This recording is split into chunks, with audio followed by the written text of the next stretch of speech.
Why should you read the Soldier series or Latro series by Gene Wolfe? It consists of 3 books. This is the 3rd book, Soldier of Sidon. I've stupidly forgotten to bring the other books or book with me. It's usually published nowadays as Latro in the Mist and consists of the novels Soldier in the Mist and Soldier of Arete, and this 3rd book is called Soldier of Sidon.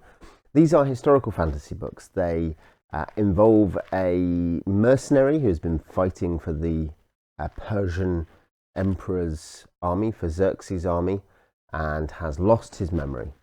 He's struck his head. He has an injury. This is just the outset of the 1st book, and he's known as Latro, and he is Memento basically. He, and you wonder whether or not the idea is inspired by Memento. That he forgets everything slowly over the course of a day. It's not quite clear when, but eventually at a later point in the day, he will not remember what's happened the previous day. And so he writes it down. And so the first 2 books are presented by Gene Wolfe as scrolls that were discovered in a particular place. And this is a 3rd separate scroll, which was later discovered and is plainly the same ancient historical author who has been writing in their own language. There's a strange thing. He doesn't seem to be Greek or Persian. And this is one of the mysteries that we learn about, is who is he and where is he from and what is he doing in Greece. And he travels across ancient Greece and Egypt. And it's fantasy, so it's, okay, great, that's what a great gimmick. And it's very Gene Wolfe, the idea that there's a guy who forgets everything, so he has to write it down. But this means, 1, we have this kind of first-person narrator, but 2, he's not unreliable. Gene Wolfe is not generally actually a writer of classically unreliable narrators. He's a very distinctive sub-brand of his own sort of unreliable narrators. And here it's that Latro, because he doesn't remember stuff, will sometimes be like, why is this happening? Or I think this about this person. You hear him say different things about the same people, or the same thing about the same people, and the same judgments. He is always trying to work out the situation. You, the reader, often have an advantage over him as the writer because you remember more. But you also have the problem that anytime that he's not writing, you don't know what's happening, and he will not remember everything when we get back into it. And there's reasons for interruptions. A big problem happens, or he loses loses his writing stuff. And so you get these caesuras, and you've got to try to piece together what's happened. And this means lots of things, because he's not writing during great action scenes and great dramatic moments. He's recalling them first-hand or second-hand, or sometime after the fact, because obviously he's not writing about them during them. So you have to reconstruct that. So as a kind of Wolfian mystery, that's the appeal. It's a really distinctive thing. It's not like other. It's not like other first-person sort of semi-unreliable narrator books. Things which are kind of, you have to piece together, because here you often have the advantage over the writer, but the particular things you're often piecing together are some of the most complicated bits. Now, I said it's fantasy. It's historical fantasy. It's set in the ancient world, and I'll touch a bit more on the historical side of this. But how is it fantasy? Well, we use the word at least, but it's that Latro can see gods, as in he can see the gods, and they are real, and they are effective, and they are doing stuff. And there are some very, very... you don't want to spoil stuff. You don't want to be like, by the way, this awesome thing happens, and you need to read to get to this awesome thing that happens in book 2 particularly. I'm thinking about one example of just like, oh, okay, that's happened. And there's a couple actually in Soldier of Sidon, the 3rd book, as well, which are just so fun.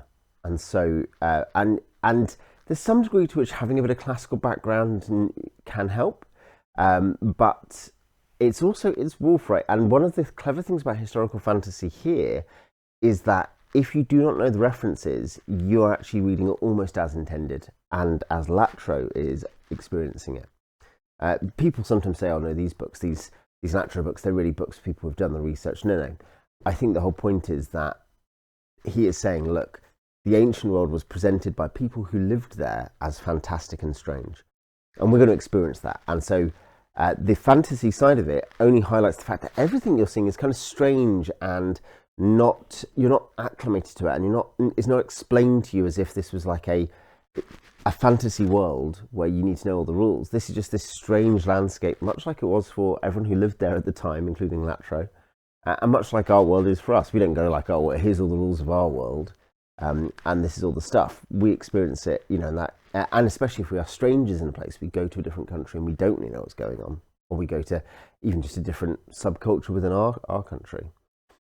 There's some clever things he does with this, just to kind of expand on that, because you might be thinking, okay, how does that work? There's stuff like in the first 2 books, it's slightly less with this because of the way the languages are working. Him having to pick up a new language, but he translates Greek names into his language that he's writing in, and so you hear about Athens, which is actually called thought, for instance, and the Spartans are called the rope makers, because one probably untrue theory, maybe untrue. I've seen it both ways. Wolfe suggests it's untrue, but Sparta is length of rope. Okay, they're the people who make the ropes. Lacedaemonica is the silent country, Lacedaemonia. So he translates these, and so we don't hear the ringing names of ancient Greece. We hear the kind of what they sound like when we hear, I guess Pittsburgh, for instance, or Richmond. They're words made of other English words that you recognise, and you recognise it's a name. Sometimes, of course, it can be very direct. You just hear something which is Concordia or something. Okay, that sounds nice, doesn't it? But when we hear English names, we even if they have some degree of antiquity, and even if they're not directly openly translatable, we know they are made of other words. Whereas actually sometimes when we hear foreign names, they become their own things. And I think here he bypasses that. He kind of screws with you in a good way by saying, look, this is just a place that Latro's been to. He's like, oh, that place is called Thought, is it? Great. And so he writes down the name of Athens as Thought. And the divine experiences where he's meeting gods and he's getting involved in rivalry between the gods, which is very important. There's a rivalry in the first 2 books, which is quite important. And there's a different thing going on in the 3rd book with gods.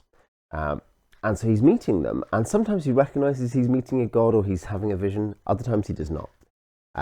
Sometimes he is able to engage at a kind of peer-to-peer level almost with the divine, and other times he's baffled or terrified. Strange things happen. The gods take part in the action and influence the action. But there's also a wider philosophical thing going on. It's not just like, oh, okay, great, so isn't it nice the Iliad's real? It's that actually Wolfe does bring some of these ideas into question and lets Latro question some of these things for us. And there's a link there, intellectually to C.S. Lewis at some level. I don't know if directly, but I think Wolfe had read some Lewis. But there's a link to how Lewis thinks about some of this stuff in there. It's a good series. The first 2 books generally come in the current set of printings, which they're print on demand on Amazon in reasonable quality. And the first 2, which are in Latro and the Mist, Soldier of the Mist and Soldier of Arete, there's a point. Arete, here's another thing. Latro is just a great character. Some people don't like him actually because of this, but he's actually quite heroic. He's actually like a good guy who doesn't really remember what's going on. And a theme is Arete, virtue. He's practiced goodness enough that though he makes mistakes, though he gets stuff wrong, though he does things that are not always good, there's a significant degree to which you're looking at a guy who is actually admirable and actually trying to do a good job, but is crippled in an important way that prevents him from doing things that would be good. But in another way, it means that he is always out there reacting to things as an innocent. And that's a really powerful character. He has a great cast of characters around him as well, recurring and changing. My favourites are Io and Seven Lions. Some of this, like the character stuff in Latro and the historical fantasy, might be things that could come up in later Lupine Genomics, the occasional literary series I do on Gene Wolfe, because they're both quite important features of the series and really important technical features. But yeah, in terms of the books, Latro and the Mist, which is the first 2 books, the first book is very widely loved by Wolfian readers. The second, slightly less perhaps. Some people prefer it though, Soldier of Arete. They're pretty similar. I do prefer the first, I think. I think, they're both 300 pages or whatever, and then they're easy to read. All three books are easy to read. They're easy to read. They tick along. They've got action in them. There's not a baroque register as there is for, say, Book of the New Sun. There is a fairly open and easy register, and the translations and the way in which Latro makes the world a bit more immediate means that if you just, rather than being anxious about the ancient world stuff, you just read it as if it was a fantasy world, which is what Wolfe is trying to do, then you will, I think, find it a very easy read at the level of reading. There are challenges in terms of interpretation. The third book, Soldier of Sidon, some people think is a step down. I actually think it's basically as good as the other two. I think it is on for much of it, with some challenges in the back half where you have to kind of decide whether he's successful in executing some stuff he's doing, and whether you enjoy the mysteries that are being set up. And one more note on that in a second, in terms of a potential problem people find with the third one. Soldier of Sidon is a really fun book. It's very different. It has a whole vibe. He's on the Nile. He is dealing with a very different land to ancient Greece, and we get to see that through his eyes. And if you could almost read it as a standalone. You shouldn't, but it's some degree to which you're like, oh yeah, look at this weird world. A final caveat on that is that Wolfe never finished the series. What I mean is, Book of the New Sun, he wrote 4 novels, and that was finished, and then he did expand it, but so what really? He did the 4, you can read that. Book of the Long Sun, similarly, you can just read those 4.